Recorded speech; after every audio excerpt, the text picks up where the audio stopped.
Hello my dear students of 9th class. बेटा तुहाडे lectures आपां थोड़े जे लेट शुरू कीते है, इसलिए मैनूं लगदा है कि गैप्स नहीं पाने चाहिए तुहाडे लैक्चर्स च। ते अज मैं नाल दे नाल कल मैं तुहाडा फर्स्ट लैक्चर लिया सी मैटर इन आवर सराउंडिंग्स दा, और अज मैं तुहाडा अगला जिहड़ा है उहदा सैकेंड पार्ट लैन जा रही हाँ। बेटा आपां बाकी क्लासेस दे तां काफ़ी लैक्चर्स लै चुके हैं, उन्होंने काफ़ी अवेयर करा चुके हैं पैस बारे, पर तुहानूं भी असीं बार बार यही कह रहे हैं कि पंजाब एडुकेयर ऐप दे विच पैस का एक कॉलम बनया है। इस ऐप नूं जाके अपने प्ले स्टोर दे विच तुसीं कर लो, तो पैस के कॉलम से जाके तुसीं डिफरेंट आंसर कीज़ दे नाल जिहड़ा है वो मतलब तुहानूं क्वेश्चन बैंक दिता और आंसर कीज़ असीं प्रोवाइड कर रहे हैं। और कल मैं 20 क्वेश्चन तुहाडे नाल फर्स्ट चैप्टर दे matter in our surrounding in my lecture 1 cover कर चुकी सी। आज मैं अगले जिहड़े 20 क्वेश्चन है वो तुहाडे नाल कवर करांगी। So let us start with the question number 21। पुंज दी इकाई की है? पुंज की हुंदा बेटा? मास। मास तुसीं किद्दां मेजर करदे हो जी?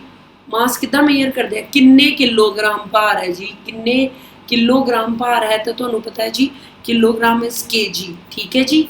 दैट इज पुंज की इकाई की है केजी। बेटा ये 3-4 क्वेश्चन है जोड़े वो यूनिट्स या इकाइयां नाल ही संबंध है और बहुत ईजी ने। 22nd क्वेश्चन है, अंतरराष्ट्रीय मापक पद्धति के अनुसार आयतन की इकाई है? यूनिट पूछी आयतन की। आयतन यानी वॉल्यूम की एसआई यूनिट की है? बेटा वॉल्यूम की होंगे जी 3, है ना। 3 चीज़ों length into breadth into height. यदा मतलब की होएगी जी मीटर क्यूब।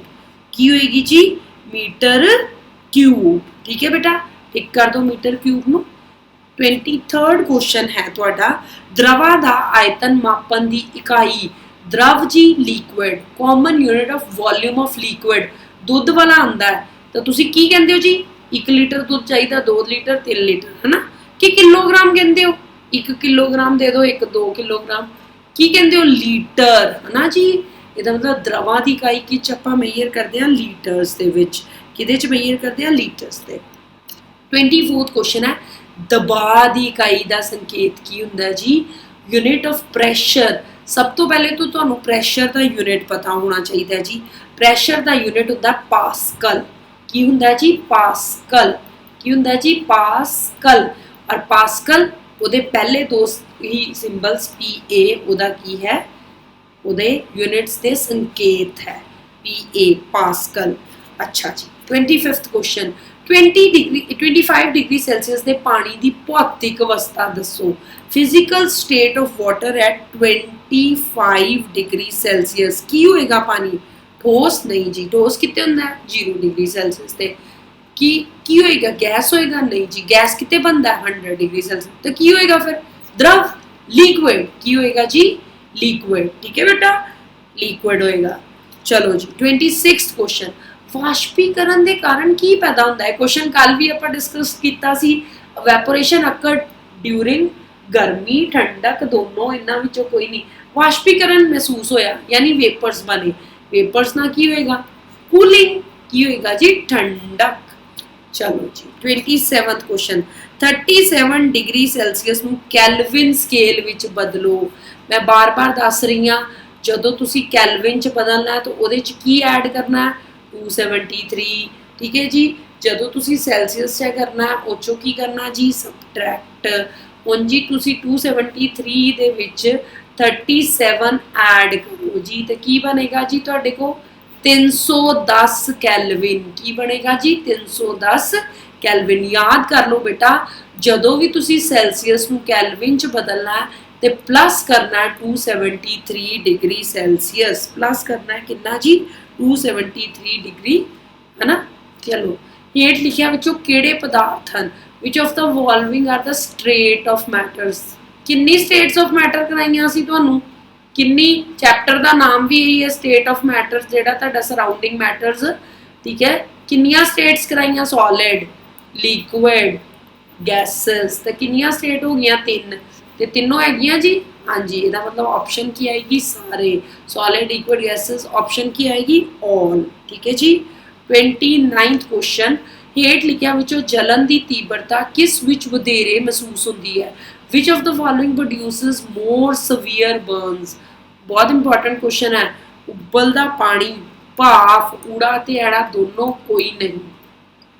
बेटा boiling water steam both A and B none steam दे विच भाफ दे विच तुहानू इन्ने सवीयर बर्नस हुंदे है कि तुहाडी स्किन सड़ जांदी है ठीक है बेटा। चलो 30th सानू किस विधि राही दूर बैठे ही इत्र की खुशबू महसूस हो जाती है by which process we get smell of perfume sitting several metre away किसी ने परफ्यूम लाया हो ना किसी बच्चे ने भी तो टीचर्स नू बड़ी छेती पता लग जाता है तो बेटा वो केड़ी क्रिया है जिहदे नाल पता लग जाता है प्रसरण दे नाल डिफ्यूजन दे नाल कन हवा च डिफ्यूज होके एयर थ्रू तुहाडे तक पहुंच जाते हैं। 31st क्वेश्चन पानी की घनता किन्ने डिग्री सैल्सियस तापमान ते सब तो ज़्यादा होंदी है और ये तो आपां तुहानूं पहले दिन तो रटाया होया है at which degree Celsius the water has maximum density किन्ने ते जी 4 डिग्री सैल्सियस किन्ने ते वाटर एट 4 डिग्री सैल्सियस।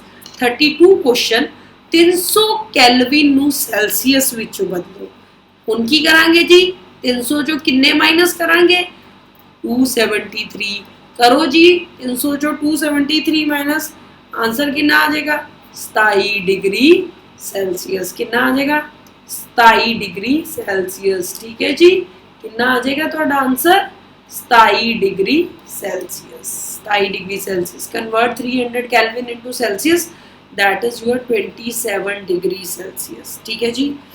अगला क्वेश्चन है बड़ा वधिया ਤੁਹਾਨੂੰ डायग्राम ਦਿੱਤਾ है ये चित्र की दर्शाता है आ देखो जी सारे जने रल के खड़े हैं पदार्थ के कण एक दूजे को आकर्षित करते हैं particles of matter attract each other पदार्थ के कण निरंतर गतिशील होंगे हैं particles of matter are in continuous motion पदार्थ के कणों में खालीता होंगी है particles of matters have space between them तो बेटा ऑबवियस है कि ना इतने स्पेस का पता लग रहा है ना गति का किदा पता लग रहा है तुहानू कि पदार्थ के कण है जिहड़े एक दूजे को की करते हैं आकर्षित करते हैं की करते हैं attract each other particles of matter attract each other. ये चित्र रंगदार पानी किस रसायनिक तो बने बहुत तुहानू रटाया होया है पहली तुहाडी एक्टिविटी है और मैनू लगता नहीं मैनू दोबारा लिखण की लोड़ है KMnO4 जिन्हों तुसी की कहते हो पोटाशियम पर मैगनेट की कहते हो पोटाशियम पर मैगनेट। लो जी अगला क्वेश्चन की है ओ ये तो साडा ही क्वेश्चन का आंसर आ गया पोटाशियम पर मैगनेट का रासायनिक सूत्र की है केमिकल फॉर्मूले ऑफ पोटाशियम पर मैगनेट हुणे कराया जी KMnO4 ठीक है जी।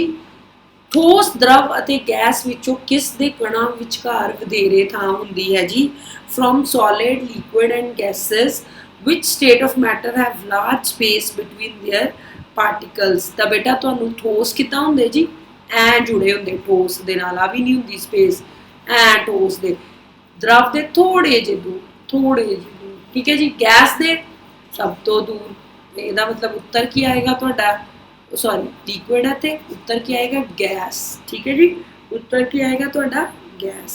चलो जी 37 क्वेश्चन पदार्थ छोटे छोटे कणों तो मिलके बनया है इस क्रिया विच पोटाशियम परमैंगनेट की थां तुसी और किस दी वरतों कर सकते हो जल्दी दस दो जल्दी। Matter is made up of small particles which chemical we can use in the place of potassium permanganate Dettol chalk powder तेल पता नहीं Dettol chalk powder oil none of above तो बेटा डिटोल नूं तुसी जे तुहाडे कोल पोटाशियम परमैंगनेट नहीं अवेलेबल घर 'च क्रिया तुसी करके भी देख सकते हो तुसी पोटाशियम परमैंगनेट की जगह डिटोल नूं जिहड़ा है वो वरत सकते हो। इस क्रिया राही ज़्यादा नपीड़न किस विच हुंदा है which matter can be compressed more during this activity पानी चौक पाउडर हवा पता नहीं तो सब तो वध जिहड़ा कंप्रैशन है तुहानूं पता है किहदे नाल हुंदा है जी हवा दे नाल किहदे नाल हुंदी जी एयर दे नाल पिस्टन लई हुई है ना। चलो जी ये चित्र की दर्शाता है which activity is shown in this picture ये एक्टिविटी की करदे जी अमोनीयम क्लोराइड है डायरैक्ट जिहड़ा तुहाडा सॉलिड है लिक्विड स्टेट च नहीं आंदा ते गैस च कन्वर्ट हो जाता है इस प्रोसैस नूं असीं कहने सब्लीमेशन यानी कि जिहड़ा है प्रसरण ठीक है जी सब्लीमेशन ठीक है दैट इज योर सब्लीमेशन ठीक है इनू आपां की कहने सब्लीमेशन नू जोहर उड़ाना सॉरी डिफ्यूजन नहीं जोहर उड़ाना ठीक है जी जोहर उड़ाना सब्लीमेशन इज योर जोहर उड़ाना। किसी ठोस का पिघलन अंक उसके कणा विचले आकर्षण बल नू दर्शाता है बेटा जी किसी ठोस का पिघलन अंक जिन्ना ज़्यादा होएगा उन्ना ही उसके कणा का जिहड़ा आकर्षण बल है अट्रैक्शन है force of attraction intermolecular force ज़्यादा होएगी। ਇਹਦਾ मतलब किसी ठोस का पिघलन अंक उसके कणा में आकर्षण बल की मजबूती ਨੂੰ ਦਰਸਾਉਂਦਾ है।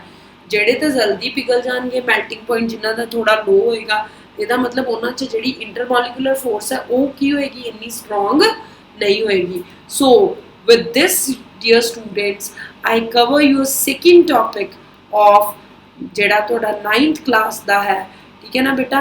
ਤੇ ਇਹਦੇ ਵਿੱਚ ਆਪਾਂ ਤੁਹਾਡੇ 20 ਕੁਐਸਚਨ ਕਵਰ ਕੀਤੇ that is matter in our surroundings that is lecture second ਸਾਡੇ ਆਲੇ ਦੁਆਲੇ ਦੇ ਪਦਾਰਥ। ਸੋ ਆਪਾਂ ਮਿਲਦੇ ਹਾਂ ਤੁਹਾਨੂੰ 9th ਦੇ ਅਗਲੇ ਚੈਪਟਰ ਨਾਲ। till then goodbye take care।